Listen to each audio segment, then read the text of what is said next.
क्या एक स्त्री अपने आत्मसम्मान के लिए, अपनी गरिमा को बचाने के लिए अपनी जान तक दे सकती है? ये एक ऐसा सवाल है जो अंदर तक झकझोर देता है। बिल्कुल।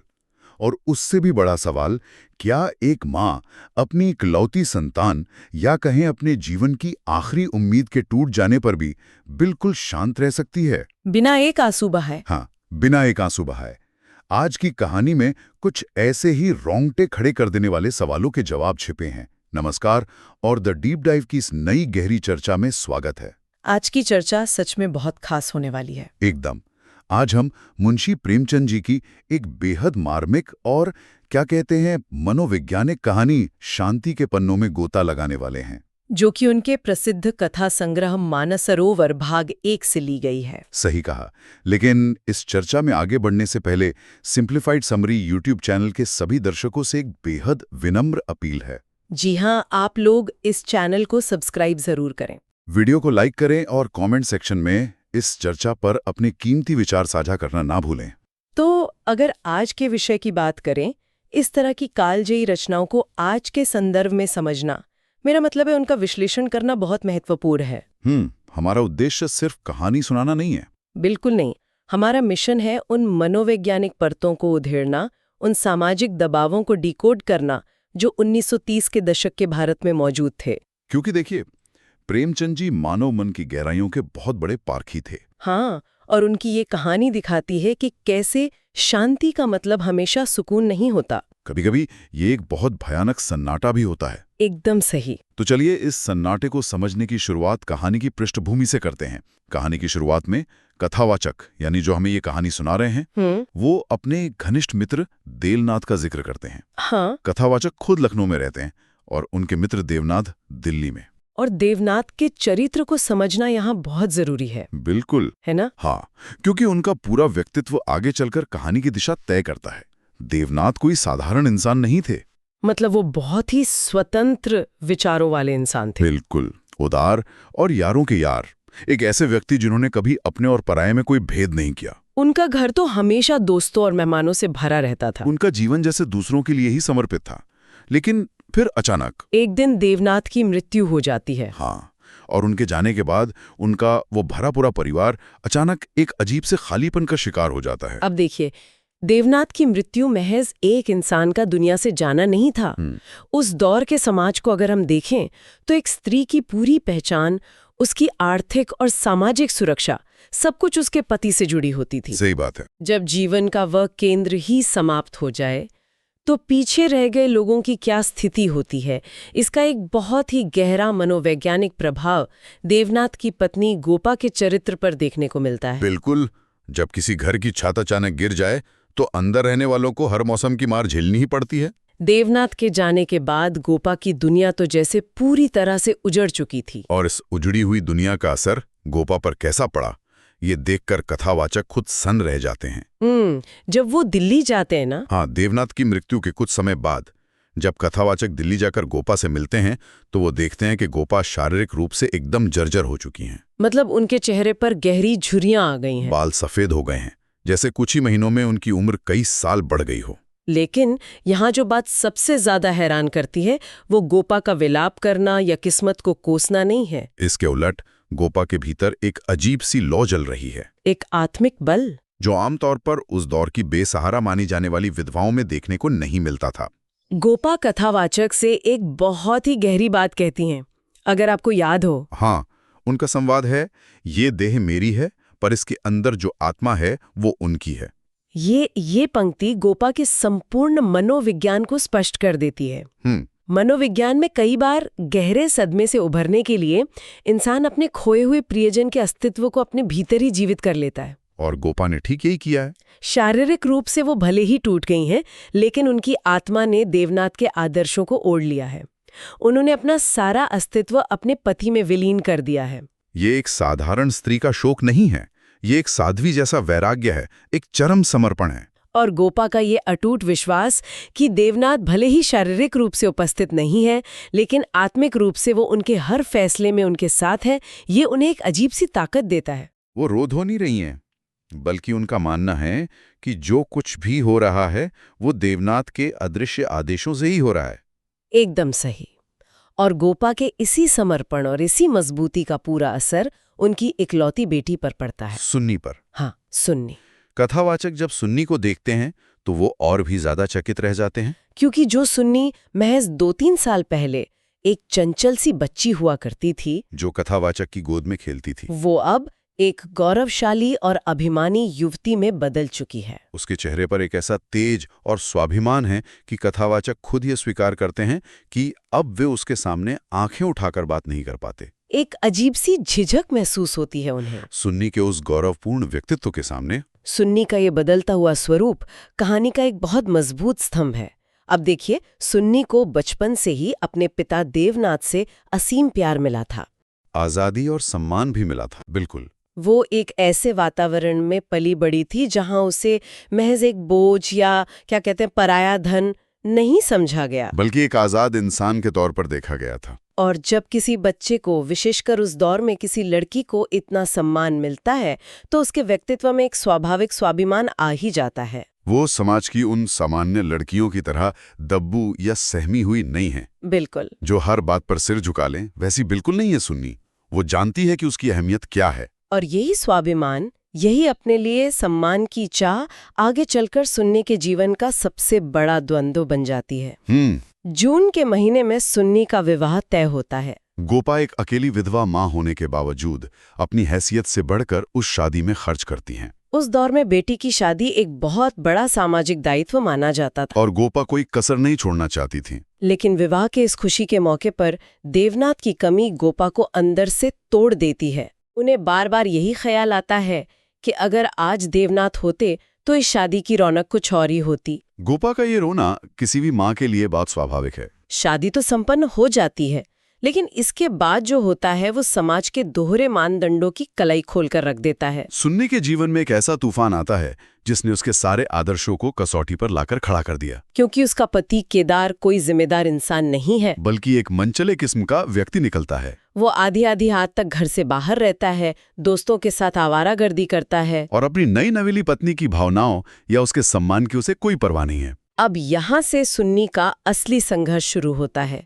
समाज अक्सर औरतों से ये उम्मीद करता है कि पति कैसा भी हो, चाहे वो जुआरी हो, शराबी हो या चरित्रहीन हो, हाँ, पत्नी को उसे परमेश्वर मानकर उसकी हर ज्यादती को चुपचाप बर्दाश्त कर लेना चाहिए। लेकिन सुन्नी इस सामाजिक उम्मीद को सिरे से खारिज कर देती है। एकदम। वो साफ इनकार कर देती है कि वो इस तरह की घुटन भरी जिंदगी जिएगी। सुन्नी का एक संवाद इस पूरी कहानी की जान है। कौन सा? वो स्पष्ट रूप से कहती है, मैं व्रत के बदले व्रत चाहती हूँ। उफ, इस एक छोटी सी लाइन में इतना गहरा अर्थ छिपा है। इसका सीधा सा मतलब ये है कि अगर विवाह एक पवित्र बंधन है और मैं पूरी निष्ठा और समर्पण के साथ इसका पालन कर रही हूँ, तो मुझे भी अपने पति से वही निष्ठा और सम्मान चाहिए। बिल्कुल। विवाह कोई ऐसा एक तरफा समझौता नहीं है जहां सारे त्याग सिर्फ स्त्री को ही करने पड़े और पुरुष अपनी मनमानी करता रहे। इस संवाद का महत्व 1930 के उस भारतीय समाज के नजरिए से समझना होगा, जहां स्त्री विमर्श जैसी कोई चीज आम नहीं थी। सुन्नी का ये कहना कि मैं व्रत के बदले व्रत चाहती हूँ एक तरह का विद्रोह था। और इसके साथ ही सुन्नी एक और बहुत कड़वी लेकिन यथार्थवादी बात कहती है। हाँ, वो पशु वाली बात। हाँ, पशु को मनुष्य बनाना मेरी शक्ति से बाहर है। उस समय कहानियों और समाज में ये बहुत प्रचलित था कि एक आदर्श पत्नी अपने असीम प्रेम और त्याग से एक बुरे से बुरे इंसान का हृदय परिवर्तन कर सकती है। सुन्नी खुद को इस महानता के भ्रम में नहीं रखती। वो ये स्पष्ट कर देती है कि किसी गलत इंसान को सुधारने का ठेका उसने नहीं ले रखा है। वो अपने पिता से मिले संस्कारों के कारण खुद को इतना मूल्यवान मानती है कि वो एक ऐसे व्यक्ति के सामने घुटने नहीं टेक सकती जो उसकी कदर ही न करे। सुन्नी का ये कड़ा रुख और उसका आत्मसम्मान तब एक बहुत बड़ी परीक्षा से गुजरता है जब कहानी में एक बहुत ही चौंकाने वाला मोड़ आता है। बहुत ही शर्मनाक मोड़। संकट तब अपनी हदें पार कर जाता है जब सुन्नी का पति केदार एक बहुत बड़ा अपराध कर बैठता है। वो बैंक से अपने ही पिता यानी लाला मदारीलाल के जाली दस्तखत करके हजारों रुपए निकाल लेता है और एक अभिनेत्री के साथ, हाँ, एक एक्ट्रेस के साथ शहर छोड़कर भाग जाता है। ये एक ऐसा कृत्य था जिसने पूरे परिवार की इज्जत मिट्टी में मिला दी। और यहाँ पर समाज की सबसे बड़ी विडंबना सामने आती है। देखिए, गलती केदार ने की, जालसाजी केदार ने की, अपने परिवार को धोखा केदार ने दिया। लेकिन इसका खामियाजा किसे भुगतना पड़ रहा है? सुन्नी को। केदार भागने से पहले घर में ये ऐलान करके जाता है कि जब तक सुन्नी उस घर में रहेगी वो लौट कर नहीं आएगा। इस तरह उसने अपनी सारी गलतियों का ठीकरा बड़ी ही चालाकी से सुन्नी के सिर फोड़ दिया। पितृसत्तात्मक समाज का यह एक बहुत ही जाना पहचाना पैटर्न है। जब भी घर का लड़का गलत राह पर जाता है तो दोष अक्सर पत्नी पर मढ़ दिया जाता है कि वो उसे संभाल नहीं पाई, या उसका स्वभाव ही ऐसा है कि लड़का घर में टिकना नहीं चाहता। और होता भी यही है। पूरा ससुराल सुन्नी को ही अपना सबसे बड़ा दुश्मन मानने लगता है। जो ससुर कल तक सुन्नी की तारीफ करते नहीं थकते थे, अब वही उसे ताने मारने लगे। ऐसा माहौल बन गया जिसे केदार के चोरी करने और भागने की इकलौती वजह सुन्नी ही हो। सुन्नी को हर दिन मानसिक प्रताड़ना दी जाने लगी, लेकिन सुन्नी की दृढ़ता देखिए। ने का नाम नहीं लेती। वो उन भयानक तानों के बीच उस जहरीले माहौल में भी वहीं डटी रहती है। सुन्नी का उस घर में डटे रहना कई मायनों में समझा जा सकता है। ये उसकी जिद भी हो सकती है, और समाज को ये साबित करने का उसका तरीका भी कि जब उसने कोई गलती की ही नहीं है तो वो किसी अपराधी की तरह छुपकर अपने मायके क्यों जाए। वो भागकर अपनी हार स्वीकार नहीं करना चाहती थी। लेकिन इस पूरी स्थिति को दूर से देख रही एक माँ के दिल का क्या हाल हो रहा होगा, इसका अंदाजा लगाना मुश्किल नहीं है। गोपा की बेचैनी दिनों दिन बढ़ती जा रही है। गोपा कथावाचक को अपने पास बुलाती है और अपनी पीड़ा व्यक्त करती है। उसे डर है कि सुन्नी उन तानों और उस दमघोटू माहौल में घुट-घुट कर खत्म हो जाएगी। गोपा जानती है कि उसकी बेटी का स्वाभिमान बहुत ऊंचा है, और जब किसी स्वाभिमानी इंसान के चरित्र पर लगातार वार किए जाते हैं तो वो इंसान अंदर से टूटने लगता है। गोपा का ये डर सिर्फ एक माँ की घबराहट नहीं थी, ये उस समाज की एक बहुत ही खौफनाक और कड़वी सच्चाई थी। को जिम्मेदारी सौंपती है कि वे लाला मदारी लाल के घर जाएं और किसी भी तरह सुन्नी को समझा बुझाकर वापस उसके मायके ले आए। कथावाचक इसी इरादे से निकलते हैं कि वे सुन्नी को उस नर्क से बाहर निकाल लेंगे। लेकिन जब वे लाला मदारी लाल के घर पहुंचते हैं तो जो दृश्य उनके सामने होता है वो किसी भी इंसान को सुन्न कर देने के लिए काफी था। यहाँ से कहानी अपने सबसे चरम और तनावपूर्ण बिंदु पर पहुंच जाती है। कथावाचक जिस उम्मीद के साथ वहां गए थे वो पल भर में चकनाचूर हो जाती है। वहां पहुंचने पर उन्हें सन्नाटा नहीं बल्कि कोहराम सुनाई देता है। घर में रोने पीटने की तेज आवाजें आ रही हैं। और फिर उन्हें पता चलता है कि जिस सुन्नी को वो लेने आए थे उसकी अर्थी सज रही है। सुन्नी अब इस दुनिया में नहीं रही। प्रेमचंद जी ने इस दृश्य को इतनी मार्मिकता से लिखा है कि पाठक भी उस झटके को महसूस कर सकता है। सुन्नी का अंत सच में बहुत झकझोरने वाला है। कहानी में ये बिल्कुल स्पष्ट रूप से नहीं बताया गया है कि सुन्नी की मृत्यु आखिर कैसे हुई। क्या उसमें उस अपमान से तंग आकर आत्महत्या कर ली, या उस असहनीय मानसिक पीड़ा और सदमे ने उसके प्राण ले लिए। लेकिन मृत्यु का तरीका जो भी रहा हो, एक बात शीशे की तरह साफ है। उसकी मृत्यु का असली कारण उसकी वो मानसिक पीड़ा और अपना आत्मसम्मान किसी भी कीमत पर न खोने का दृढ़ निश्चय था। उसने उस घर में घुटने टेकने या अपने उसूलों से समझौता करके एक बेबस जिंदगी जीने के बजाय मृत्यु को गले लगाना ज्यादा उचित समझा। वो टूट गई लेकिन झुकी नहीं। इस पूरी त्रासदी में एक और पहलू गौर करने लायक है, लाला मदारी लाल की स्थिति। कथावाचक को देखते ही लाला मदारी लाल फूट फूट कर रोने लगते हैं। वो कथावाचक से लिपट जाते हैं और कहते हैं, मैं तो लुट गया, लड़का भी गया, बहू भी गई, जिंदगी ही गारत हो गई। एक पिता के रूप में, एक ससुर के रूप में उनका विलाप बहुत दयनीय लगता है। लेकिन उनका ये विलाप उस समाज की खोखली मानसिकता की हार भी है। जब तक सुन्नी जिंदा थी उन्होंने उसे ताने दिए, उसे अपने बेटे के भागने का जिम्मेदार ठहराया। लेकिन उसके जाने के बाद उन्हें ये एहसास हो रहा है कि उन्होंने क्या खो दिया है। सुन्नी कोई साधारण स्त्री नहीं थी, वो उनके घर की गरिमा और आदर्शों की एक जीती जागती मूर्त थी जिसे वे लोग संभाल नहीं पाए। इंसान अक्सर चीजों की कद्र उनके छिन जाने के बाद ही करता है। मदारी लाल का विलाप तो कथावाचक ने सह लिया, लेकिन अब कथावाचक के सामने जो सबसे बड़ी चुनौती थी वो पहाड़ जैसी थी। उन्हें ये मनहूस दिल दहला देने वाली खबर गोपा तक पहुंचानी थी। कथावाचक जब गोपा के घर की तरफ लौट रहे थे तो उनके पैर कांप रहे थे। मन में एक खौफ बैठा हुआ था। उन्हें सच में ये डर सता रहा था कि ये बुरी खबर सुनते ही कहीं गोपा के प्राण न पखेरु हो जाएं। आखिर सुन्नी ही तो गोपा के जीवन का आखिरी सहारा थी, उसकी आखिरी उम्मीद, उसके जीने की इकलौती वजह। अगर कोई माँ ये सुने कि उसकी जवान बेटी की अर्थी उठ रही है तो उसकी क्या हालत होगी। कथावाचक का डर पूरा स्वाभाविक था। देवनाथ के जाने के बाद गोपा ने अपना पूरा जीवन सिर्फ और सिर्फ सुन्नी के लिए ही तो जिया था। उसके सारे सपने, उसकी सारी तपस्या सुन्नी के इर्द गिर्द घूमती थी। जब किसी इंसान के जीवन का एकमात्र लक्ष्य आखिरी तिनका ही छिन जाए तो उसका जीवित रहना कैसे संभव है? कथावाचक ने यही कल्पना की होगी कि गोपा खबर सुनते ही छाती पीट-पीट कर रोएगी, चीखेगी, बेसुध होकर जमीन पर गिर पड़ेगी। किसी भी आम इंसान की यही प्रतिक्रिया होती। लेकिन जब कथावाचक घर पहुंचते हैं और गोपा को ये खबर सुनाते हैं तो जो घटित होता है वो इस कहानी का सबसे रहस्यमयी और गहरा हिस्सा है। मनोवैज्ञानिक रूप से सबसे जटिल हिस्सा। गोपा खबर सुनती है लेकिन वो रोती नहीं है, वो चीखती नहीं है, वो बेसुध नहीं होती, वो बिल्कुल शांत रहती है। एक ऐसा सन्नाटा छा जाता है जो किसी भी चीख से ज्यादा डरावना है। वो कथावाचक की तरफ देखती है और बड़े ही शांत स्वर में कहती है कि सुन्नी ने वही किया जो उसे करना चाहिए था। और ठीक इसी बिंदु पर आकर कहानी का शीर्षक शांति अपने पूर्ण और सबसे भयानक अर्थों में हमारे सामने आकर खड़ा हो जाता है। गोपा कहती है कि अगर आज सुन्नी के पिता यानी देवनाथ जीवित होते तो वो सुन्नी के इस कदम पर उसकी प्रतिमा बनाकर पूजते। वो कथावाचक को भी रोने या अफसोस करने से मना कर देती है और कहती है कि आप आराम से सो जाओ। ये एक ऐसा दृश्य है जिसे सुनकर कोई भी इंसान भीतर तक सुन्न रह जाए। एक माँ अपनी इकलौती और जवान बेटी की मौत की खबर पर इतनी शांत कैसे रह सकती है? क्या वो सच में इतनी मजबूत थी या फिर ये कुछ और ही था? इस शांति का विश्लेषण करना मनोविज्ञान के नजरिए से बहुत जरूरी है। क्या गोपा की ये शांति वाकई में आत्मा की शांति है? बिल्कुल भी नहीं। ये वो शांति नहीं है जो ध्यान या सुकून से मिलती है। ये उसकी अपार व्यथा, असीम दुख और सदमे का वो चरम रूप है जहां आंसू भी सूख जाते हैं। जब इंसान को इतना बड़ा आघात लगता है कि उसका मस्तिष्क उस सूचना को प्रोसेस ही नहीं कर पाता, जब दर्द सहने की सारी सीमाएं टूट जाती हैं, तो इंसान एक अजीब सी शून्यता में चला जाता है। दर्द इतना अथाह था कि उसे व्यक्त करने के लिए रोना, चीखना या बाल नोचना भी बहुत छोटे पड़ जाते। जैसे एक बहुत बड़े धमाके के बाद अचानक कान सुन हो जाते हैं और सिर्फ एक सन्नाटा रह जाता है। एकदम सही कहा आपने।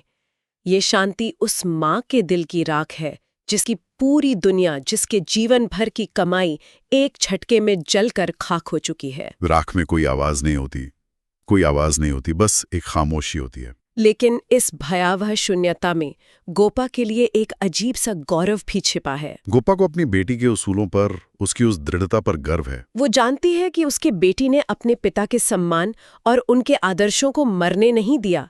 उसने अन्याय के सामने घुटने नहीं टेके। गोपा का ये कहना कि देवनाथ होते तो उसकी प्रतिमा पूजते, ये स्पष्ट रूप से दर्शाता है कि वो अपनी बेटी की मृत्यु को एक कमजोरी या आत्महत्या की तरह नहीं, बल्कि एक सर्वोच्च बलिदान की तरह देख रही है। सच में इस कहानी ने मानव मन की उन गहराइयों को छुआ है जहां तक पहुंच पाना आसान नहीं है। गोपा की वो खामोशी आज भी पाठकों के कानों में गूंजती है। लेकिन इस पूरी चर्चा के बाद एक सवाल ये भी उठता है कि मुंशी प्रेमचंद की ये कहानी, जो दशकों पहले लिखी गई थी, आज के इस आधुनिक समय में हमारे लिए क्या मायने रखती है? ये कहानी आज भी उतनी ही प्रासंगिक है जितनी उस दौर में थी। मेरा मानना है कि ये हमें बताती है कि आत्मसम्मान और सामाजिक दबाव के बीच का संघर्ष कितना पुराना और जटिल है। आज भी हमारे समाज में कई बार पारिवारिक शांति या रिश्तों को बचाने के नाम पर स्त्रियों से ही ये उम्मीद की जाती है कि वो चुपचाप समझौता कर लें।